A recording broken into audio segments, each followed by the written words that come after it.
तिकडे आहे ना, एकच मिनिट फक्त एक मिनिट सर मित्र इकडे बघ जरा.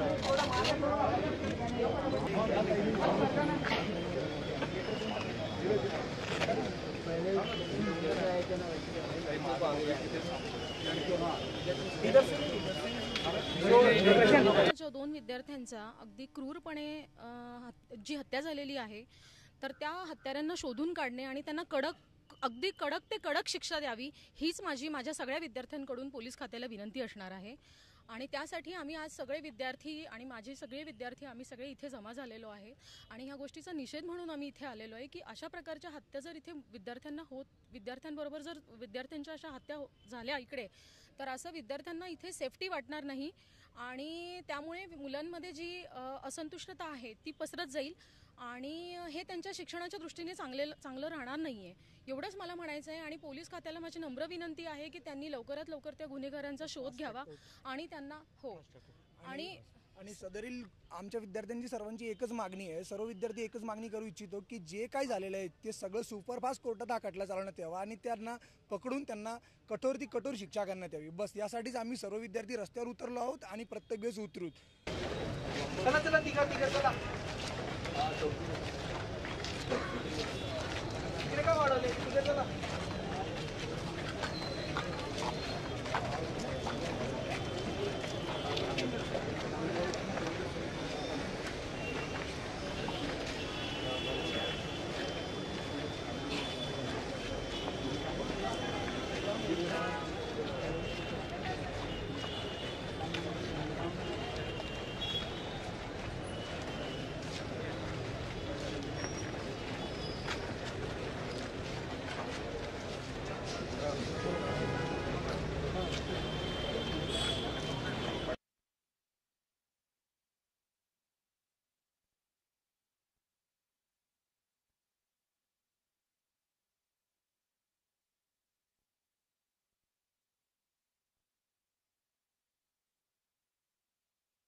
Shall I?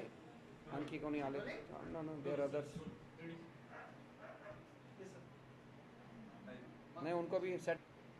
दिनांक 3 अप्रैल 2017 रोजी 3 ते 4 वाजेच्या दरम्यान दुपारी पोलीस स्टेशनला इन्फॉर्मेशन भेटली की लोणावळा ते भुक्षीगाव या जाण्याचा जे रस्ता आहे त्यामध्ये रोडालगत सरासरी 100-150 फूट अंतरावर झाडी झुडपामध्ये 2 अनआयडेंटिफाईड बॉडी, एक मेल आणि एक फिमेल अशा मिळालेली आहे. ते इन्फॉर्मेशन मिळाल्यावर तातडीने आमचे अधिकारी कर्मचारी तिकडे पोहोचले आणि ते जे बॉडीज आहेत ते लोणावळा येथील एक इंजिनिअरिंग कॉलेजचे जे स्टुडंट्स आहे फायनल इयरचे त्यांची आहे.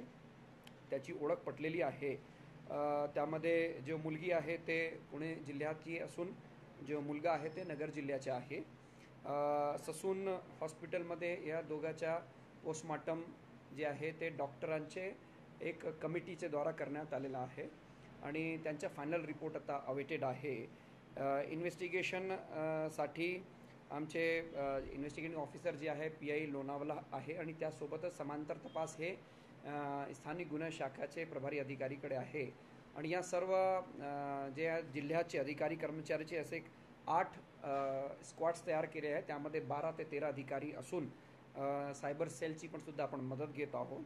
आमच्याकडे डेफिनेटली काही क्लूज आहे, पण ते सगळं क्लूजला वर्क करायला वेळ लागेल आणि त्यामधून आरोपी निष्पन्न करायला आणि पुढची कारवाई करायला वेळ लागेल. पण आम्हाला पूर्ण विश्वास आहे की या अत्यंत गंभीर स्वरूपाचा गुन्हा आहे. यामध्ये पोलीस अत्यंत बारकाईने आणि पूर्ण तपास जे आहे समग्र दृष्टीने करत आहे आणि लवकरात लवकर या गुन्ह्याचा जे आहे तपास करून आरोपी निष्पन्न केलेला जाईल.